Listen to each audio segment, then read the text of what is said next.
Et on va continuer aujourd'hui en ce jour de Pâques. Et notre lecture du jour va se trouver dans Jean 21. Mais avant d'aller dans Jean 21, on va prendre le temps de repartir. Jésus, lorsque nous nous sommes arrêtés la semaine dernière, Jésus venait d'être conduit devant les anciens du peuple.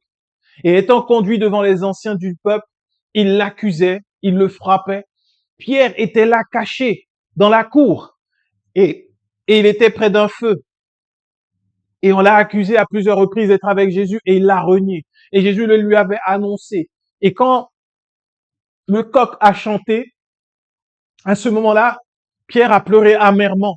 Et Jésus ne l'a pas regardé comme si, à ce moment-là, il lui disait, tu vois, je te l'avais prophétisé, tu vois, je te l'avais annoncé. Il ne l'a pas regardé avec arrogance. Mais Jésus, étant l'amour même, étant la parole, étant la lumière, a dû le regarder avec tellement d'amour et de compassion, sachant par quel chemin lui-même allait passer, sachant que c'est à partir de cet événement-là que Pierre allait pouvoir rentrer sur le chemin de la conversion totale. Il l'a regardé avec amour et Pierre est parti en pleurant amèrement. Et après cet instant-là, Jésus va être conduit devant le Sanhédrin qui est l'équivalent du tribunal ou du gouvernement qu'il y avait à l'époque juif. Et c'est là que les principaux sacrificateurs, les pharisiens, les notables, ceux qui dirigeaient le peuple juif quelque part, se réunissaient. Et lorsqu'ils étaient ainsi dans le Sanhédrin, on va accuser Jésus. Et si tu regardes dans le livre de Luc, dans le livre de Jean, tu as à peu près l'histoire qui est mêlée et tu peux avoir ce récit complet et total. Et tu vois qu'à ce moment-là, qu'ils accusent Jésus. Ils lui disent de dire, mais est-ce que ce que tu as dit est vrai? Est-ce que tu es vraiment le Christ? Et Jésus va leur dire, et Jésus va leur répondre. Et à la fin, ils vont comprendre, ah, mais tu es le Fils de Dieu. Et Jésus va dire, mais c'est vous qui le dites. Et là, ils vont dire, bon, ben, il n'y a plus rien à faire. OK, c'est bon. On peut l'amener maintenant devant Pilate parce que, voilà, les accusations sont faites. Il va arriver devant Pilate. Il va parler avec Pilate. Il va échanger avec Pilate. Et Pilate ne va trouver aucune accusation en lui. Il ne va rien trouver. Jésus va dire à Pilate que si son royaume était sur terre, alors ses serviteurs seraient venus pour le défendre, mais son royaume n'est pas sur terre. Dans le chemin de l'amour, dans le chemin de la vérité, et finalement dans le chemin de la croix, dans le chemin de la grâce, il nous faut être conscients que nous n'appartenons plus à la terre quelque part. Nous sommes sur terre, mais nous n'appartenons plus à la terre. Nous ne sommes plus régis quelque part par les lois de la terre. Attention. Je ne dis pas que tu deviens hors la loi et que tu n'écoutes pas les lois qui sont établies dans le pays.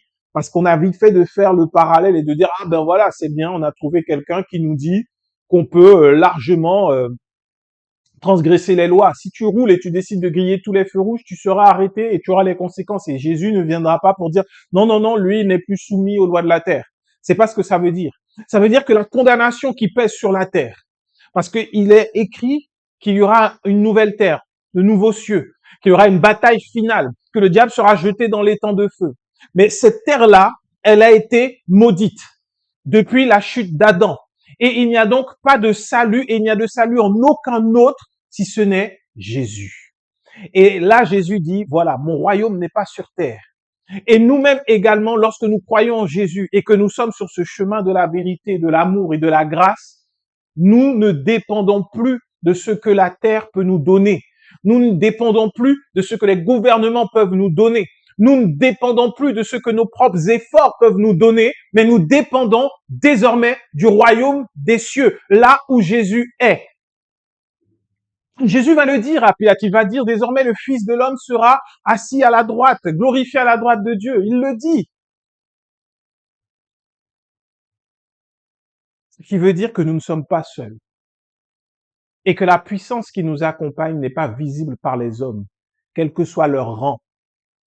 Pilate était un gouverneur romain ayant du pouvoir et de l'autorité.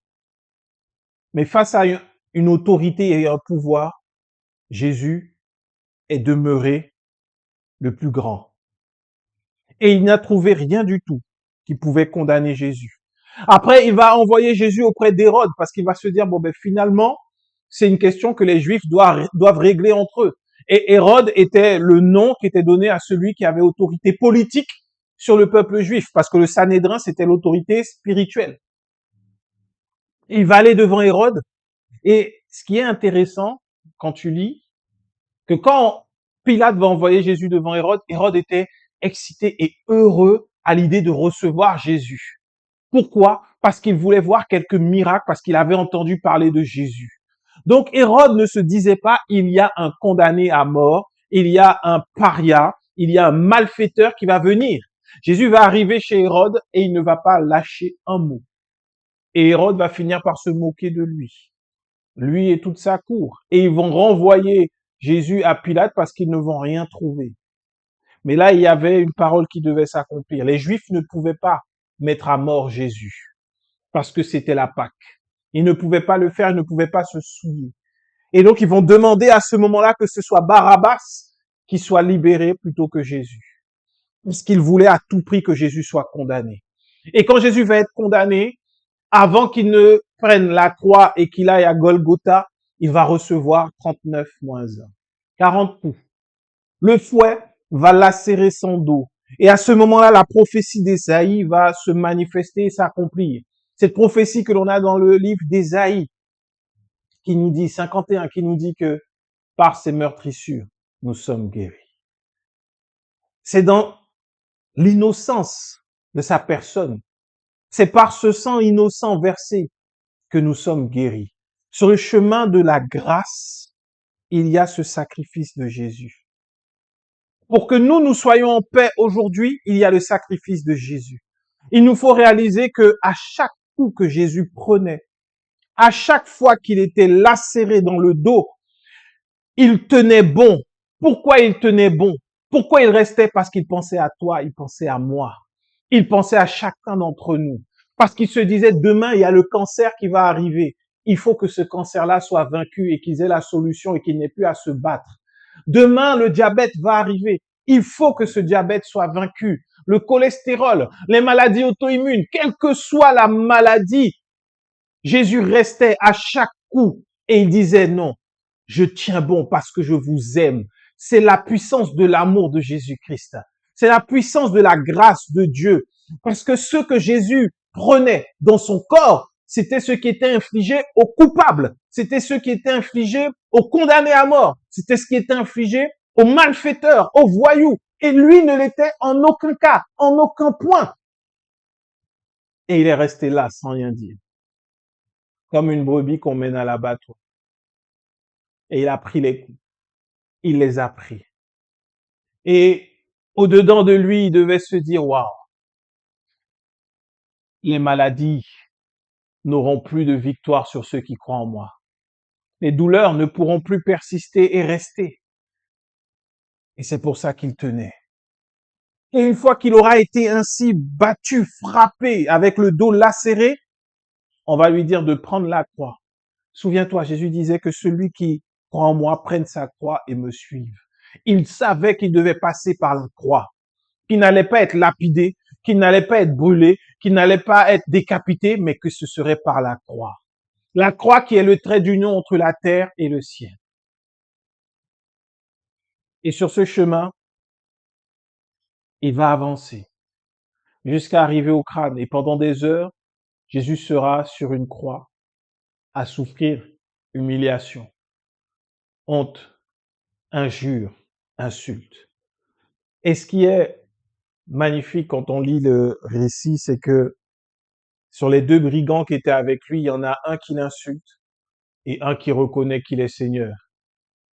Et la grâce va être inaugurée ce jour-là par un malfaiteur. Ce qui est beau, c'est que le malfaiteur va dire que nous, il va dire à l'autre, mais toi, tu l'insultes, tu l'injuries, mais tu sais que nous méritons ce traitement, mais lui ne le mérite pas. Et il va dire, s'il te plaît, Seigneur, fais que ce soit même, fais que je sois dans ton royaume. Au final, le plus beau témoignage de l'amour de Christ a été à la croix avant même de mourir. Un homme a été converti parce que Jésus a dit, Père, pardonne-leur. Ils ne savent pas ce qu'ils font. Parce que Jésus s'est laissé faire. Et cet homme ayant reconnu en lui le Christ, il lui a dit, je veux être dans ton royaume. Ça veut dire qu'il y avait un regard, qu'il avait quelque chose qu'il voyait que les autres ne voyaient pas. Il a vu la porte d'entrée vers le Père et vers le royaume céleste. Et Jésus a dit, nul ne peut venir au Père que par moi. Je suis le chemin, la vérité et la vie. Lorsque Jésus était ainsi sur la croix, que son corps était en sang, qu'il était défiguré après avoir été frappé toute la nuit, lacéré dans le dos, il y a cet homme qui a vu le chemin et qui s'est dit, si je prends ce chemin-là, je serai dans le royaume de cet homme et dans ce royaume-là, je serai en relation avec le Père. Et c'est ce qu'il voulait. Sur le chemin de la grâce, il y a toujours le sacrifice de Jésus-Christ. Il y a toujours la mort de Jésus. Sur le chemin de la grâce et de la vérité, tu ne peux pas passer à côté de la mort de Jésus. Et ce qu'implique la mort de Jésus, cela implique la fin de la loi. Tu ne peux pas être sur le chemin de la grâce s'il y a encore la loi. Et tu sais quoi? Si tu regardes même, parmi ceux qui, avant que Jésus ne soit sacrifié, parmi ceux qui le frappaient, il y en a qui à un moment vont mettre un voile sur leur visage et qui vont le frapper. Et c'était des Juifs. Et cela représente que la loi est en train de trouver la fin, sa fin dans toute l'histoire, tout le récit de la croix. Parce que Paul va dire plus tard que celui qui demeure sous la loi a comme un voile et que ce voile demeure sur lui et il ne peut pas voir la vérité. Ceux qui frappaient Jésus étaient voilés par la loi. C'était des Juifs, voilés par la religiosité, voilés par le fait de vouloir défendre ô combien Dieu alors qu'ils en étaient éloignés, voilés par la tradition, voilés par le péché exposé en eux par la loi. Voilà ceux qui frappaient Jésus. Ils étaient voilés. Physiquement, ils lui disaient, devine maintenant qui t'ont frappé. Physiquement, dans le Sanhédrin, voilés. Ce n'est pas un hasard. Si tu regardes bien, tout ce que Jésus a vécu, tout ce qui s'est passé était écrit d'avance et il n'y avait pas de hasard. Si ceux qui le frappaient ainsi, c'était pas par hasard. S'ils ont eu ce voile-là, c'était pas par hasard. Ce que tu dois comprendre, c'est que celui qui est sous la loi est voilé. Et au lieu de glorifier Christ, il peut se retrouver à le frapper. Et donc aujourd'hui, on se retrouve encore avec des personnes qui frappent Christ, alors que Christ est déjà mort. À l'image de Moïse, qui, au lieu de parler au rocher la deuxième fois où l'eau devait sortir du rocher, il l'a frappé. Et quand il a frappé le rocher, c'est là que Dieu lui a dit, OK, à partir de maintenant, tu n'iras pas à Canaan. Parce qu'on ne frappe pas deux fois le rocher. La première fois, il a été frappé. Et ces hommes voilés qui ont frappé Jésus-Christ ne pouvaient pas voir la vérité.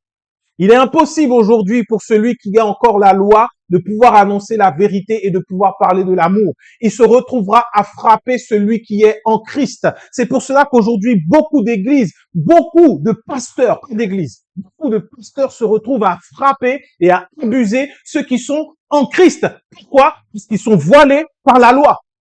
Ils pensent que dans la loi, il y a ce dont nous avons besoin pour vivre. Or, nous n'avons pas besoin de la loi pour vivre, mais nous avons besoin de Christ pour vivre. Nous avons besoin d'être sur le chemin de la vérité. Sauf que sur ce chemin, à un moment, tu vas tomber sur des hommes voilés. Et ces hommes voilés ne seront pas ceux du monde, mais seront ceux qui seront voilés par la loi. Mon propre frère. Puisque c'était les frères de Jésus qui étaient en train de me frapper. C'était des juifs comme lui. Voilés par la loi. Il est impossible de discerner Christ lorsque la loi est dans notre vie. Impossible. Si on t'annonce une part de loi, alors sache qu'il y a un voile sur tes yeux. Si on te dit que tu dois honorer la loi et les lois de Dieu, il y a un voile sur tes yeux. Et si ce voile est sur tes yeux, alors que tu penses vouloir faire le bien, alors que tu penses faire le bien, tu fais le mal. et tu frappes le corps de Christ, alors que Christ est déjà mort. C'est pour ça que dans la parole, Paul met en garde, Jésus met en garde, Pierre met en garde, Jacques, Jean, ils mettent tous en garde contre les faux prophètes, contre ceux qui viennent annoncer la loi. Paul va dire aux Galates, mais qui vous a ensorcelé? Parce qu'il connaît les conséquences. Et si tu lis bien, les malédictions qui peuvent demeurer encore dans le Nouveau Testament sont en rapport avec ceux qui annoncent un faux évangile. On ne peut pas vouloir être en Christ et dire aux gens d'observer les 10 commandements. C'est pas possible. Les deux ne vont pas ensemble. Ils ont trouvé leur fin en Christ, sur le chemin de la grâce. Quand la loi pensait qu'elle allait gagner en frappant Jésus toute la nuit, Christ a été ressuscité le 3e jour. Donc la loi a frappé, frappé, frappé. À aucun moment elle n'a gagné. À aucun moment. Ça veut dire qu'aujourd'hui, ne t'inquiète pas. Il y a peut-être des personnes qui sont sous la loi, qui se font frapper par des ministères légaux, légalistes plutôt, qui s'appuient sur la loi. Ils se font frapper, ils se font humilier, ils se font vider. Mais Christ remporte toujours, toujours la victoire. Toujours, toujours. Et la grâce a été inaugurée par un malfaiteur condamné pour meurtre. Waouh! Ça voulait tout dire. Ça veut dire que désormais, ce ne sera pas quelqu'un de parfait, mais la perfection sera trouvée en Christ. Et tous ceux qui sont à l'image de ce malfaiteur, et durant toute la vie de Jésus d'ailleurs, tous ceux qui sont rejetés, condamnables, qui méritent la mort, s'ils regardent à Jésus, ils vivront et recevront la vie éternelle. Ils reçoivent le pardon de tous leurs péchés. Ils sont lavés, blanchis, purifiés par le sang de Jésus. C'est ça la vérité sur le chemin de la grâce. Et sur ce chemin-là, tu ne peux pas marcher en ayant encore un peu de loi. Parce que tu peux pas marcher sur un chemin les yeux fermés alors qu'on t'a ouvert les yeux. Tu n'es pas aveugle, tu n'as plus d'infirmité, mais tu ne peux pas avancer sur le chemin les yeux fermés, sinon tu vas tomber là où il y a un trou, tu ne vas pas voir quand il y a un virage, tu ne verras pas. Le Seigneur ne nous a pas laissés orphelins exprès. Tu as un guide au-dedans de toi, le Saint-Esprit. Et donc Jésus va passer à la croix. Étant sur la croix, il va dire, à la fin, tout est accompli. Dans tout est accompli, tu peux pas le prendre autrement que tout est accompli. Tu peux pas dire, ah oui, mais peut-être qu'il faut que je fasse un effort pour. Non, tout est accompli. En fait, c'est très simple. Tout est accompli. Je ne sais pas comment le dire encore, mais en fait, tout est accompli. Quel que soit le problème, tu peux dire, ah oui, mais tout est accompli. Ah, mais j'ai pas encore trouvé la solution. Oui, mais tout est accompli. Oui, mais là, il faut que tu jeûnes, il faut que tu... Tout est accompli. S'il y a bien une phrase que les chrétiens devaient avoir chez eux, c'est ce verset-là. Tout est accompli. C'est ce que tu dois mettre chez toi. Il y en a qui aiment mettre, oui, non, la main de l'Éternel n'est pas trop courte pour sauver, ni son oreille trop dure pour entendre. C'est bien. Non, c'est bien. Ça rend gloire à Dieu. Il n'y a pas de souci. Il y en a qui aiment mettre, car Dieu a tant aimé le monde qu'il a donné son Fils unique afin que quiconque croit, tu mets Jean 3,16 chez toi, ou tu mets un extrait de l'Éternel est mon berger. En fait, il y a plein de trucs qu'on peut mettre.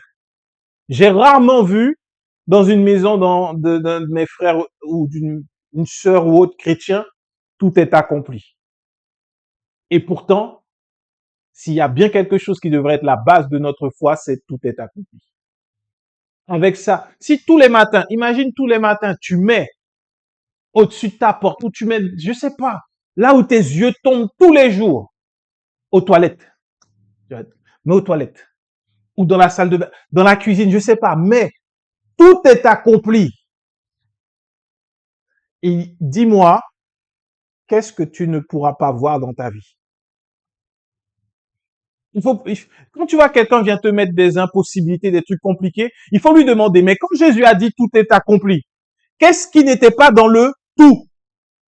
Il manquait quoi? Parce que tu te bats, mais Jésus a dit que tout est accompli. Est-ce que Jésus est menteur? Non. Tu vois, des fois, il y a des religieux qui viennent avec des raisonnements parce qu'on leur a enseigné de manière logique et de manière très cartésienne, de manière très, je sais pas, une démonstration magnifique. Comment tu peux dire que tu dois encore lutter contre les démons, que tu dois encore tailler en pièces, que tu dois te réveiller très tôt, que tu dois faire des alliances, que tu dois... Il y a plein de raisonnements qu'on leur a inculqués, d'enseignements qu'on leur a mis, et ils peuvent t'expliquer et te démontrer comment c'est vrai, mais sans être théologien, sans être expert biblique, sans avoir une maîtrise, un master en évangile. Juste la phrase « tout est accompli » suffit pour démonter tous les arguments de ceux qui veulent continuer de se battre pour recevoir. Dans la grâce, tu ne te bats pas pour recevoir. Regarde l'homme condamné à côté de Jésus, condamné à mort. Est-ce qu'il était en train de se battre? Est-ce qu'il s'est battu? Est-ce qu'il s'est battu pour que Jésus lui dise « aujourd'hui même, tu seras dans mon royaume avec moi » ?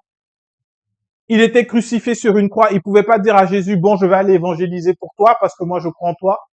Il pouvait pas. Et ce qui est intéressant, c'est qu'il n'a même pas crié à la foule « taisez-vous, arrêtez, c'est le Christ, croyez en lui, vous pourrez rentrer ». Il n'a même pas dit ça alors qu'il était à côté à la croix.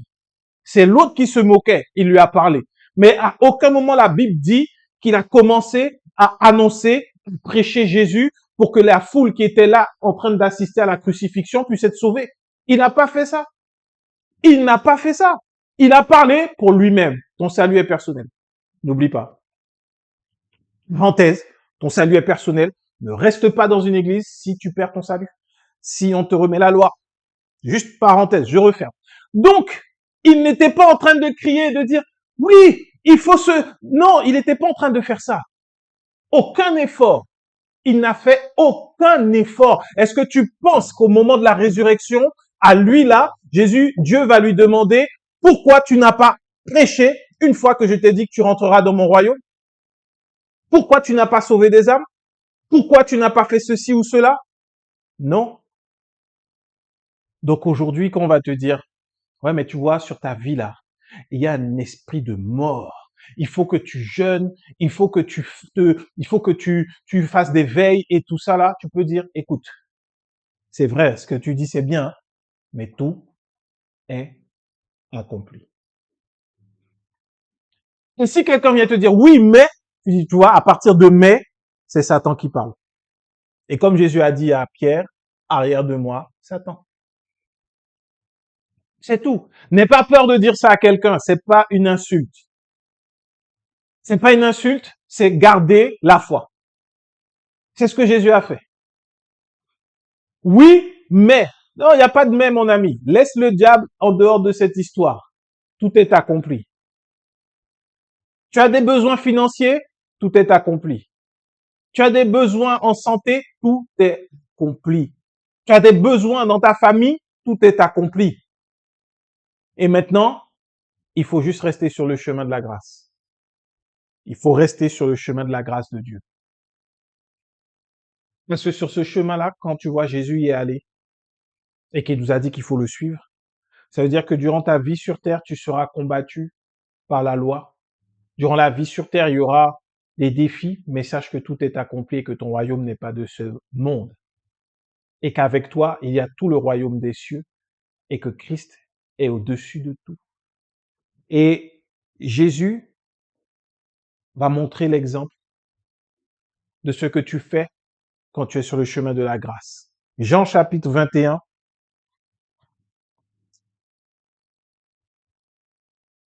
Jean 21, et on va lire à partir du verset 1er. On est on est après la résurrection. Jésus est déjà apparu à Marie de Magdala. Il a apparu une première fois aux disciples. Il a eu cet échange avec Thomas. Et là, dans Jean 21, il se passe quelque chose. Il est écrit, après cela, Jésus se montra encore aux disciples sur les bords de la mer de Tibériade. Et voici de quelle manière il se montra. Simon, Pierre, Thomas, Simon-Pierre, Thomas, appelé Didyme, Nathanaël de Cana en Galilée, les fils de Zébédée et deux autres disciples de Jésus étaient ensemble. Simon-Pierre leur dit, je vais pêcher. Ils lui dirent, nous allons aussi avec toi. Ils sortirent et montèrent dans une barque, et cette nuit-là, ils ne prirent rien. Le matin étant venu, Jésus se trouva sur le rivage, mais les disciples ne savaient pas que c'était Jésus. Jésus leur dit, enfants, n'avez-vous rien à manger? Ils lui répondirent non. Il leur dit, jetez le filet du côté droit de la barque et vous trouverez, et du côté droit de la barque et vous trouverez. Ils le jetèrent donc et ils ne pouvaient plus le retirer à cause de la grande quantité de poissons.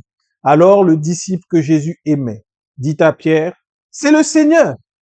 Et Simon-Pierre, dès qu'il eut entendu que c'était le Seigneur, mit son vêtement à sa ceinture, car il était nu, et se jeta dans la mer. Les autres disciples vinrent dans la barque, tirant le filet plein de poissons, car ils n'étaient éloignés de terre que d'environ 200 coudées. Lorsqu'ils furent descendus à terre, ils virent là des charbons allumés, du poisson dessus et du pain. Pause. Jésus va paraître et va arriver et il va parler fort à ses disciples qui, et c'est ce qui est merveilleux, il a passé 3 ans avec eux. Dans ces 3 années-là, Jésus a démontré la vérité et cette vérité était accompagnée de signes, de miracles et de prodiges. Et durant ces 3 années-là, n'étant pas encore morts, l'ère de la grâce n'était pas encore là. Ils étaient donc encore sous la loi. Et ça a été la bataille des apôtres en fait. Jésus avec les apôtres a toujours lutté avec eux parce qu'ils demeuraient encore sous le voile de la loi. C'est pour ça qu'à plusieurs reprises, tu vas le voir dire, homme de peu de foi, pourquoi avez-vous manqué de foi? Cette sorte de démon ne part que par le jeûne et par la prière. Tout ça, c'était pour la foi, parce qu'ils étaient encore trop imprégnés de la loi. Et ils vont repartir à zéro. Ils repartent pécher et ne prennent rien. Quand Jésus les a rencontrés, ils étaient à ce stade-là. Et Jésus, glorifié, va paraître devant eux, ils ne vont pas le reconnaître. Et pourtant, si tu as passé 3 ans à vivre avec quelqu'un, tu le reconnais normalement. Je sais pas, tu fais 3 ans. Moi, déjà, si tu travailles avec quelqu'un pendant 1 mois ou 3 mois, tu reconnais la tête de la personne, même si tu la vois 1 an ou 2 après. Là, on est dans un espace de temps de quelques semaines. Jésus est ressuscité et il apparaît devant eux, ils ne le reconnaissent pas. Ça veut dire qu'il y a une différence entre annoncer Jésus quand on est sous la loi et annoncer Jésus à la lumière de la vérité. Ils étaient avec lui, avec les yeux encore sous la loi, et ils n'ont pas reconnu Jésus quand il a été pleinement glorifié et que la lumière a brillé, quand l'ère de la grâce est arrivée. C'est là encore ce danger. Des gens peuvent annoncer Jésus sous la loi, mais tu ne vas pas le reconnaître sous la grâce. Pour qu'ils le reconnaissent, il a fallu que le même miracle se produise et qu'ils aient une pêche miraculeuse et qu'ils courent aux pieds de Jésus. Même le disciple qui l'aimait n'avait pas reconnu Jésus. Pourtant, il dormait sur la poitrine de Jésus. Tu te rends compte quand même? Quelqu'un qui dormait sur la poitrine de Jésus, Jésus paraît devant lui. Une fois glorifié, il ne le reconnaît pas. Il y a une différence. Parce que Jésus, le Christ, il a été annoncé par le passé sous la loi. Mais quand il est arrivé, personne ne l'a reconnu. Et là, glorifié, les apôtres également expérimentaient la même chose. Que ce ne soit pas un Jésus sous la loi que l'on annonce en ce jour de Pâques, que ce soit un Jésus pleinement révélé à la lumière de la vérité, le Jésus glorifié, le Jésus ressuscité, celui qui a attendu ses disciples et est revenu pour rebâtir des fondations solides. Maintenant qu'ils étaient passés par ces 3 années-là, qu'ils l'ont vu être crucifié, la Bible ne dit pas qu'ils étaient désespérés, qu'ils étaient dans la déprime. Ils étaient repartis pécher, un peu perdus, ne sachant peut-être pas trop quoi faire. Mais Jésus est apparu devant eux Et au verset 10, il est écrit, Jésus leur dit, apportez des poissons que vous venez de prendre. Simon-Pierre monta dans la barque et tira à terre le filet plein de 153 grands poissons, et quoi qu'il y eût tant, le filet ne se rompit point. Jésus leur dit, venez, mangez. Et aucun des disciples n'osait lui demander, qui es-tu, sachant que c'était le Seigneur. Jésus s'approcha, prit le pain et leur en donna. Il fit de même du poisson. C'était déjà la 3e fois que Jésus se montrait à ses disciples depuis qu'il était ressuscité des morts. Pose-toi la question, pourquoi quand Jésus revient, 3e fois, c'est pour leur donner à manger. Ils ont passé la nuit à pêcher, ils ont passé la nuit à chercher, il n'y avait rien. Et il avait déjà préparé le feu, il avait déjà tout préparé. Et tout ce qu'ils avaient à faire, c'était d'amener les poissons que Jésus avait amenés dans le filet. Et Jésus leur donna du pain et du poisson. Pose-toi la question, pourquoi Jésus fait ça? Pourquoi? Le pain, le poisson, on a déjà plusieurs signes de multiplication. C'est la grâce.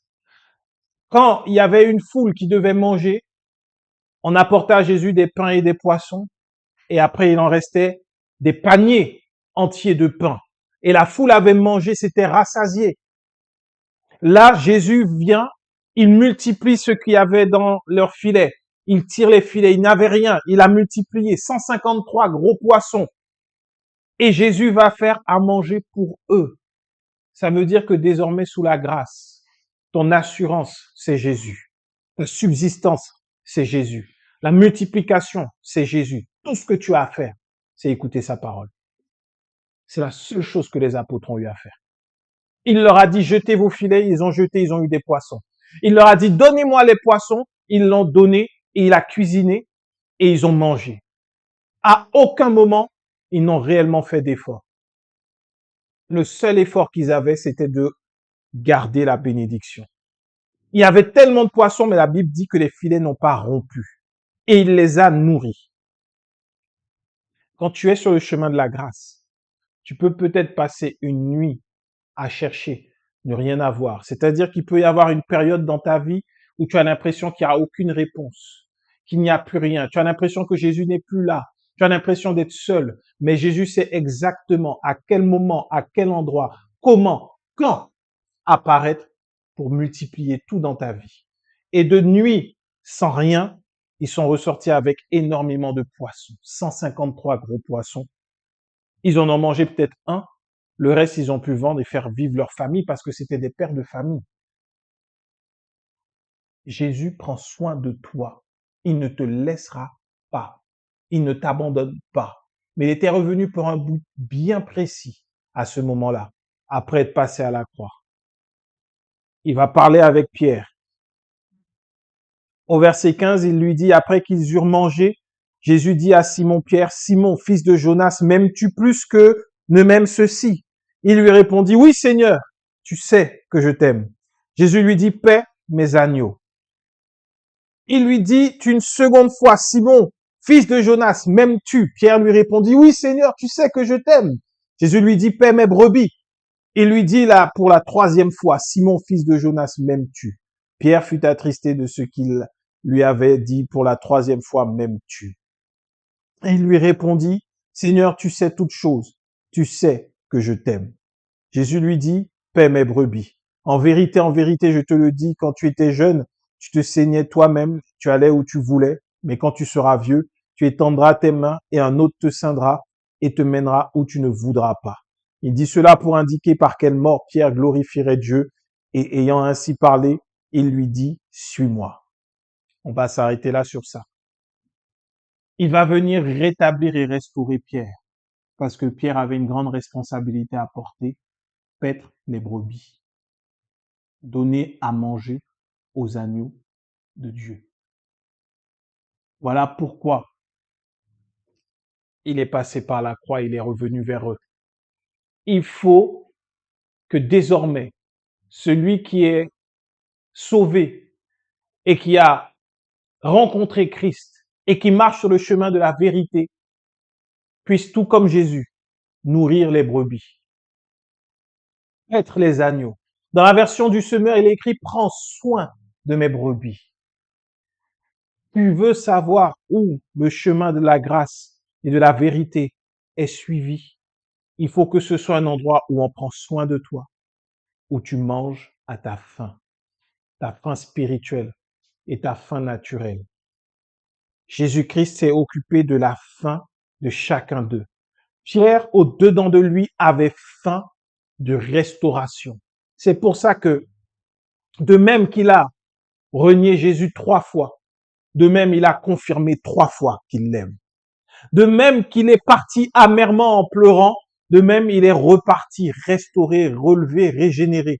Parce que Dieu voulait que par lui, à un moment donné qui viendra après, le jour de la Pâque, la Pentecôte, lorsque le Saint-Esprit va descendre, qu'il prenne la parole et qu'il commence à nourrir les brebis et qu'à ce moment-là, des milliers d'âmes soient sauvées. 120 dans une chambre, puis 3000, puis 5000. Pierre a été restauré là, sur le chemin de la grâce, là où tu penses que tu as perdu, c'est là que Jésus-Christ t'a restauré, premièrement. C'est pour ça qu'il est mort. C'est pour ça qu'il a enduré les coups. C'est pour te restaurer exactement là où tu pensais que tu ne serais jamais restauré. Si tu es tombé par le mensonge, si tu étais connu comme étant menteur, tu vas devenir quelqu'un qui porte la vérité. Quel que soit ce que tu as vécu, ton passé, le chemin de la grâce te restaure. Pourquoi? Parce que tu vas aller nourrir également les brebis et tu vas aller en prendre soin. Il y en a, c'est dans une responsabilité dans l'Église, mais nous tous, nous avons la responsabilité d'aller nourrir le monde. Comment nourrir le monde? Va, témoigne de la vérité. Témoigne de la vérité. C'est important. C'est pas un détail. Témoigne de la vérité. Ne témoigne pas, ça va peut-être choquer des gens. Mais Jésus ne nous a pas dit d'aller témoigner de la Bible. Il t'a pas dit d'aller témoigner de la Bible. Témoigne de la vérité. La Bible, elle nous sert pour nous enseigner, pour nous fortifier, pour garder la foi. Mais quand tu vas dehors, tu vas parler de la vérité. Tu ne caches et dissimules rien du tout. Tu parles de la vérité. Si tu regardes, et on pourra le voir à la Pentecôte, quand Pierre a parlé, il a dit ce Jésus que nous avons crucifié. C'était la vérité. Et les Juifs qui voulaient la condamnation à mort de Jésus, va dehors, dis, je n'étais pas une personne bien, mais Jésus m'a transformé. Et aujourd'hui, la vérité que j'ai à te donner, c'est que ta vie peut changer si tu te mets sur le chemin de la vérité sur Jésus, si tu suis Jésus. Je suis contre la religion. Je ne suis pas religieux.